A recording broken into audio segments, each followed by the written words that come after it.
Hi hello నమస్తే welcome to our channel. ఈరోజు మనము మరొక వివాదానికి తెరలేపిన రాజేంద్ర ప్రసాద్ నటుడు, మనందరికీ కూడా అభిమాన నటుడు. తెలుగు ప్రజలు రాజేంద్ర ప్రసాద్ అనగానే ఒక ఎమోషన్. సినిమాలు చూసే ప్రతి ఒక్కరికి కూడా ఆయన పేరు చెప్పగానే ఆయన పాత సినిమాలు గజేంద్రుడు, రాజేంద్రుడు లాంటి సినిమాలు చాలా మనకు గుర్తొస్తూ ఉంటాయి. తరచూ ఈ మధ్య ఆయన వార్తల్లోకి ఎక్కుతుండు. ఇది కొత్త సినిమాలు తీస్తూ కాదు, వివాదాల్లో నెట్టబడుతూ. ఎందుకు అంటే ఒక్కోసారి తిట్లు తిడుతుండు, కొందరిని నెట్టేస్తుండు. ఇప్పుడు జనరల్గా అభిమానులు ఎవరన్నా ఉన్నప్పుడు సెల్ఫీలు దిగేటందుకు కూడా మీదికి వస్తుంటారు. ఒక్కోసారి సార్ అని పోతే ఆయన నెట్టేసినాం అనుకో, కథం గాయ అయిపోద్ది కథ. సో ఇప్పుడు రాజేంద్ర ప్రసాద్కి సంబంధించి ఈ వరుసగా జరుగుతున్న ఇన్సిడెంట్లకు సంబంధించి మనతో పాటు జర్నలిస్ట్ అనిల్ ఉన్నారు. ఒకసారి మాట్లాడదాం. అనిల్, ఏంటి రాజేంద్ర ప్రసాద్ పరిస్థితి? చాలా రోజుల నుంచి చూస్తున్నాం. అలీని తిట్టడం కావచ్చు, బ్రహ్మానందంపై కామెంట్ చేయడం కావచ్చు, నిన్న మొన్న పిల్లగాడు సెల్ఫీ అడుగుతానికి వస్తే నెట్టేయడం కావచ్చు. ఇవన్నీ చూస్తుంటే అంటే ఎందుకు ఏమైనా మెంటల్గా ఏమైనా డిస్టర్బ్ అయ్యి ఉండనుకోవచ్చా, లేదంటే తనకున్న ఒత్తిడి కావచ్చా? ఏంటి కారణాలు అనుకుంటున్నారు? అంటే ప్రేమ్, మనం ముందుగా చూసుకుంటే ఎప్పుడు వివాదాలకు కేర్ ఆఫ్ అడ్రస్ ఉన్నటువంటి రాజేంద్ర ప్రసాద్ మరొకసారి వార్తలకు ఎక్కింది. ఇందాక మీరు అన్నట్టు సినిమాలు తీస్తూ కాదు, గొడవలు చేస్తూ ఇష్టం వచ్చినట్టుగా ప్రవర్తిస్తూ వార్తలకు నిలుస్తున్నాడు రాజేంద్ర ప్రసాద్. ముందుగా మనం చూసుకుంటే మరి వివాదాలు ఆయన చుట్టూ తిరుగుతున్నాయా, ఆయన తిరుగుతుందో తెలియదు. కానీ ఈ మధ్య కాలంలో దగ్గర నాకు తెలిసి ఒక 4-5 నెలల నుండి ప్రతి నెలలో ఒక 2-3 సార్లు ఖచ్చితంగా బ్రేకింగ్ న్యూస్ వస్తుంది రాజేంద్ర ప్రసాద్. అయితే ఇన్ని రోజులు చేసినటువంటి వ్యాఖ్యలు కొంచెం లోకల్ మట్టుకే ఉండేది. ఏదైతే 2 రోజుల కింద లోకల్ అంటే మొన్న అలీని కావచ్చు, బ్రహ్మానందం కావచ్చు, ఇక్కడ మట్టుకే తెలుగు రాష్ట్రాల వరకు ఉండేది. ఒక 2 రోజుల కింద చేసిన వ్యాఖ్యలు ఇప్పుడు రాష్ట్రాలు దాటి పక్క రాష్ట్రానికి వెళ్ళింది. ప్రస్తుతం తమిళనాడులో రాజేంద్ర ప్రసాద్ పేరు చెప్తేనే అక్కడ అందరూ బగ్గుమంటున్నారు. అక్కడ ప్రజలు కావచ్చు, అదేవిధంగా అక్కడ ఉన్నటువంటి సినీ నటులు కావచ్చు. ఎందుకంటే ఆయన చేసిన వ్యాఖ్యలు ఏదో సహనటుని అయితే ఏం కాదు. ఆయన ఒక మాజీ ముఖ్యమంత్రి. ఎంజీఆర్ అంటే దేశం మొత్తం అందరూ ప్రపంచమైన అక్కడ ఆయన ఒక ఎమోషన్. ఇక్కడ మనం ఎన్టీఆర్ అంటే ఏ విధంగా కొలుస్తామో తమిళనాడులో ఎంజీఆర్ అంటే అలా కొలుస్తారు. ఈ రోజు జయలలిత ఉంది కదా, సో ఎంజీఆర్ శిష్యురాలే. అంత పెద్ద జయలలితనే ఆయన ఒక గురువులాగా భావిస్తున్నారు. అంటే ఆయన అంటే అదే చెప్తున్నా, అక్కడున్న ప్రజలకు ఒక ఎమోషన్ ఆయన. ఇందాక 2 రోజుల కింద ఒక కాంతారావు అవార్డు పేరిట సినీ నటులు అందరూ కలిసి రాజేంద్ర ప్రసాద్కి అవార్డు ఆయన పేరు మీద ఇచ్చారు. ఆయన మాట్లాడుతూ పాపం కాంతారావుని హైలైట్ చేయబోయి, సో మన నటుడు కాబట్టి కాంతారావును హైలైట్ చేయబోయి ఎంజీఆర్ను కాస్త కించపరిచినట్టుగా మాట్లాడాడు. ఆయన అన్న వ్యాఖ్యలు ఏంటంటే డైరెక్ట్గా మనం చెప్పేస్తాం. కాంతారావు యాక్టింగ్ చేస్తుంటే ఆ నటన చూసి ఎంజీఆర్ ఉచ్చబోసుకుంటాడు అని చెప్పేసి వ్యాఖ్యానించాడు. ఇప్పుడు ఈ వ్యాఖ్యలు అనేది ప్రస్తుతం తీవ్ర దుమారానికి తెరలేమని చెప్పుకోవాలి. గతంలో చూసుకుంటే ఇదే రాజేంద్ర ప్రసాద్ అలీ మీద కావచ్చు, అలీని అయితే లకారంతో ఒక భాష మాట్లాడాడు.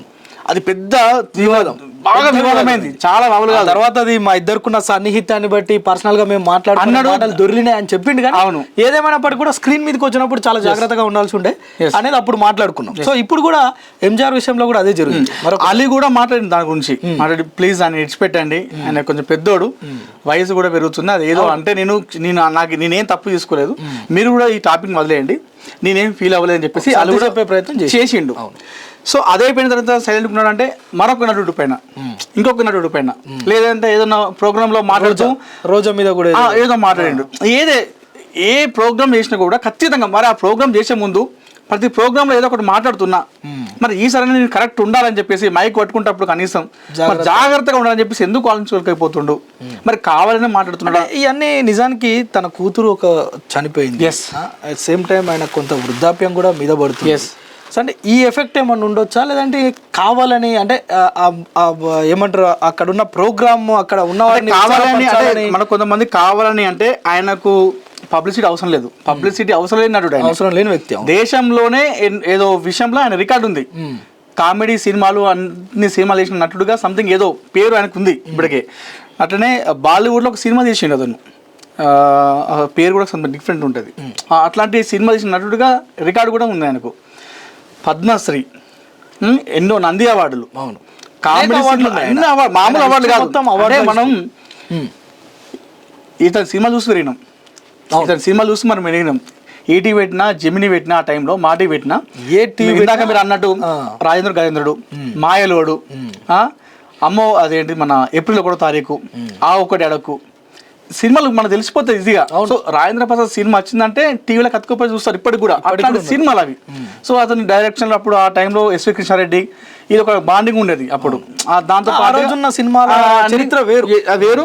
అప్పుడు రికార్డులు అంటే ఇది కామెడీ సినిమా అయినప్పటికీ కూడా, కామెడీ హీరో అప్పుడు సినిమాలని కామెడీ సినిమా అయినప్పుడు కూడా అప్పుడు ఎవరైతే మాస్ హీరోలు ఉన్నారో చిరంజీవి, బాలకృష్ణ అలాంటి సినిమాలతో పోటీ పడేవాడు రాజేంద్ర ప్రసాద్. మామూలు వ్యక్తి కాదు ఇతను. అవునవును, ఆ విధంగా గౌరవిస్తారు. ఇప్పటికీ చాలా మంది అభిమానం ఉంది రాజేంద్ర ప్రసాద్ అంటే. మరి ఎందుకు ఈ విధంగా ప్రవర్తిస్తున్నాడు అనేది ఇందాక మీరు అన్నట్టు. సో ఎప్పుడైతే తన కూతురు చనిపోవడం జరిగింది, అప్పటి నుండి రాజేంద్ర ప్రసాద్ తన కూతురు అంటే చాలా ఇష్టం. సో తను కూడా ఒక ప్రేమ వివాహం చేసుకుంది. అది రాజేంద్ర ప్రసాద్ ఇష్టం లేకపోయినప్పటికీ కూడా, సో కూతురుతోని కొంచెం బాండింగ్ లేకపోయినప్పటికీ కూడా కొన్ని రోజులు పక్కన పెట్టేసిండు. అయినా కూడా కొన్ని రోజుల తర్వాత మళ్ళీ నా బిడ్డ అని చెప్పేసి ఇంటి ముందే ఇంట్లోనే పెట్టుకొని అంత చేసుకున్నాడు. తర్వాత తన కూతురు చనిపోయిన తర్వాత సో కాస్త నిజంగా మీరు అన్నట్టుగా కాస్త మెంటల్గా చాలా డిస్టర్బ్ అయిపోయాడు. అప్పటి నుండి మొదలుకొని ఇప్పటి వరకు కొన్ని రోజులు బయటికి రాలేదు. ఆ ఇన్సిడెంట్ అయిన తర్వాత చాలా రోజులు బయటికి రాలేదు, కనిపించలేదు బయటకు కూడా, సినిమాలు కూడా ఏం చేయలేదు. సో ఎప్పుడైతే బయటకు వచ్చిండో, ఆ బయటకు వచ్చిన తర్వాత అప్పటి నుండి ఈ విధంగా మాట్లాడుతున్నాడు. అవును, అంటే ఈ బయటికి రావడం కూడా ఎందుకంటే ఏదైనా cinema launching programs, audio release functions, ఈ నటులందరూ కలిసి గెట్ టుగెదర్లు చేసిన సందర్భాలలోనే ఇలాంటి మాటలు దొరలడం. అవును, అంటే అదే ఈ వ్యవహారాన్ని మనం ఎట్లా చూడవచ్చు అంటే, మన నిజానికి దీని గురించి మనం మాట్లాడుతున్నాం అంటే వేలాది మంది ప్రేక్షకులు ఈరోజు చూస్తుంటారు మనం మాట్లాడడం కూడా. నిజానికి ఈయన కొంత డిస్టర్బ్ అయ్యిండు కనుక ఈ విధంగా మాట్లాడుతుండు కనుక ఆయనను ఇక పెద్ద మనిషి అయ్యిందని పక్కకు పెట్టవచ్చా, లేదంటే వీటిని ఎట్లా పరిగణించాలి? అంటే డిస్టర్బ్ అయ్యిండు ఒకటి పక్కన పెడితే, అదేవిధంగా కొంచెం వయసు కూడా పెరుగుతుంది పక్కన పెడితే, సో ఇతను సహనటులతోని కాస్త వ్యంగ్యంగా మాట్లాడతాడు.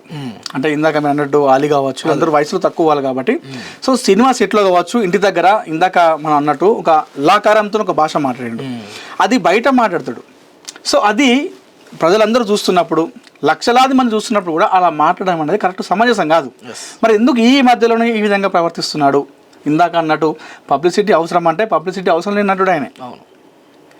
సో ఈ వయసులో పబ్లిసిటీ మీద అది కూడా ఉండకపోవచ్చు. అసలు కాల్ షీట్ దొరకట్లేదు చాలా మంది కూడా. అన్ని సినిమాలు ఉన్నాయి బిజీగా ఇప్పుడు. కూతురు చనిపోయినప్పుడు కూడా అప్పటికి చాలా బిజీగా ఉండే. సో కూతురు చనిపోయినప్పుడు కూడా ఎవరైతే సినిమాలు ఆపేసిండు మధ్యలో వెళ్ళి సినిమాలు కూడా తీసిండు, నా వల్ల ప్రొడ్యూసర్ నష్టపోవద్దు, అలాంటి విలువలు ఉన్నట్టు. మరి ఎందుకు ఈ మధ్య కాలంలో ఇలా చేస్తున్నాడు అంటే, ఆ కూతురు చనిపోయినటువంటి ఒకటి మెంటల్ డిస్టర్బెన్స్ ఒకటి, అదేవిధంగా వయసు పెరుగుతుంది అదొకటి. సో మనకు తెలిసిందే సినిమా హీరోలు అంటే కాస్త సీనియర్ హీరోలకు కాస్త ఫేమ్ ఉండగానే బయటికి వెళ్తే ప్రవర్తించడం. అంతేందుకు ఎగ్జాంపుల్ రాజేంద్ర ప్రసాద్ ఇంకా తక్కువ, బాలకృష్ణ చూసిన ఎంతమంది దౌడలు కొట్టి, మా బాలకృష్ణ చెప్తే ఒక ఎపిసోడ్ అవుతుంది. ఫ్యాన్స్నే ఫోన్ తీసి ఈసర కొట్టిన చాలా మంది చూడంగానే దౌడల కొంచెం ఊచుకున్నాడు చాలా మందిని. అంటే జనరల్గా రాజేంద్ర ప్రసాద్కి బాలకృష్ణకు ఉన్న వ్యత్యాసం ఏంటంటే, బాలకృష్ణ కొంచెం కోపిష్టి, ఆయన దగ్గరికి పోతే ఒకవేళ ఎవరినైనా చూడడు, నెట్టేస్తాడు, తిట్టేస్తాడు, కొట్టేస్తాడు అనేది ఒకటి ఉంటుంది. కానీ రాజేంద్ర ప్రసాద్ విషయంలో అలాంటిది లేదు, చాలా మృదు స్వభావి. ఒకవేళ ఆయనతో క్లోజ్గా ఉన్న వాళ్ళు, ఇప్పుడు జనరల్గా మనం చాలా క్లోజ్గా ఉన్నాం అనుకో, మనం కూడా ఏదైనా అట్లా ఇట్లా కొన్ని గలీజ్ మాటలు కూడా రెగ్యులర్గా వాడుకుంటున్నాం. సో అలాంటి తరుణంలో మనం ఒక కెమెరా ముందు ఉన్నప్పుడు, లేదంటే ఒక 1000 మంది ప్రేక్షకుల ముందు ఉన్నప్పుడు, సహా నటులు ఉన్నప్పుడు కొంత జాగ్రత్తగా ఉండాల్సిన అవసరం ఉండే కదా అంటున్నా. ఎస్, అయితే లేదంటే రాజేంద్ర ప్రసాద్ ప్రతిసారి జరిగినప్పుడల్లా రావడం, మాట్లాడడము, మళ్ళీ క్షమాపణ ఇప్పుడు దీనికంటే ముందే ఒక వీడియో చేసుకొని, దయచేసి నేను ఏదైనా ఇలాంటివి మాట్లాడితే పొరపాటు చేస్తే నాకు క్షమించండి.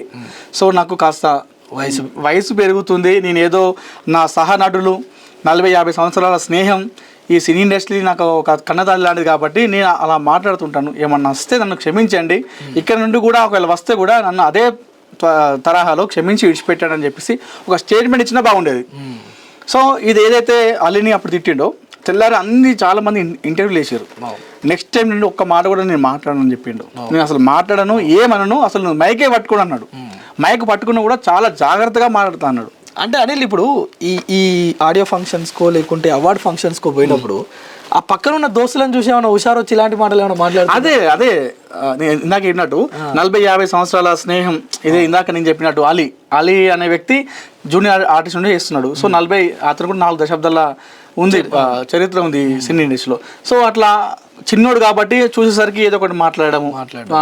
సో అది పబ్లిక్ ప్రజలందరూ చూస్తున్నప్పుడు కాస్త సహనం పాటిస్తే బాగుంటుంది అనేది మన ఉద్దేశం. అందరూ అనుకుంటారు. ఎందుకంటే రాజేంద్ర ప్రసాద్ని అలా చూస్తుంటే నిజంగా నాకు ఒక బాధ అనిపిస్తుంది. ఎందుకంటే ఆయన సినిమాలు చూసి పెరిగిన మనం, చాలా బాగా నటిస్తాడు. ఆయన సినిమాలు చూసి ఇంకొక ప్రత్యేకత ఏంటి చెప్పాలా, రాజేంద్ర ప్రసాద్కి చిరంజీవికి ఫ్యాన్స్ ఒక డిఫరెంట్ ఉంటారు. అవును, బాలకృష్ణకి ఫ్యాన్స్ వేరే ఉంటారు. మళ్ళీ బాలకృష్ణ ఫ్యాన్స్ని చిరంజీవిని ఇష్టపడరు, చిరంజీవి అభిమానించే ఫ్యాన్స్ ఇటు ఇష్టపడరు. వాళ్ళకే కల్ట్ వేసి ఉంటారు. నాగార్జున, వెంకటేష్ ఇట్లా ఎవరికి వాళ్ళకు ఉంటారు. కానీ అందరు ఫ్యాన్స్ ఇష్టపడేది రాజేంద్ర ప్రసాద్ ఇష్టపడతారు. అవును, కామన్ గా ఒక కమెడియన్ గా, ఒక హీరోగా, ఒక నటుడిగా ఆయనకున్న గౌరవం అది వేరే. అది సో అదే మనం కూడా ఇప్పటికీ ఈ వీడియో చేయడం ముఖ్య ఉద్దేశం ఏంటంటే మనం తక్కువ చేయటం అని కాదు, కానీ ఆయన వయసు రీత్యా కొంత ఆయనకున్న ఇంట్లో ఉన్న సమస్యలు కావచ్చు, ఆ బిడ్డను కోల్పోయిన బాధ కావచ్చు. ఇంకొకటి దోస్తులు కలిసినప్పుడు, ఎప్పుడో చిన్నప్పటి దోస్తు కలిసినప్పుడు టక్కున మనం చిన్నప్పుడు ఎట్లా మాట్లాడుకున్నాం అట్లా మాట్లాడుతుంటాం.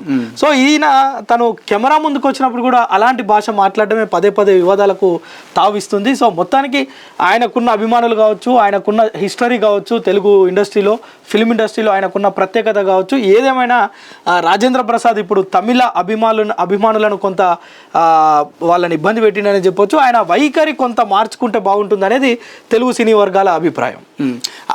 తెలుగు సినీ అభిమానులు కూడా అదే కోరుకుంటున్నారు. సో రాజేంద్ర ప్రసాద్ గారు ఇలాంటి వివాదాలకు ఎక్కద్దు, ఆయన ఎవరు కూడా విమర్శించద్దు. ఎందుకంటే మేము ఆయన అభిమానిస్తున్నాం, గౌరవిస్తున్నాం ఇప్పటికి కూడా. సో ఇలాంటివి రాకుండా ఉండాలంటే అది రాజేంద్ర ప్రసాద్ గారి చేతిలో ఉంది. సో మరి అది ఏ విధంగా దీన్ని మలుచుకుంటాడా అనేది ఆయన చేతిలో ఉంది. మరి ఆయన ఏం చేస్తున్నాడు అనేది మనం వేచి చూడాలి.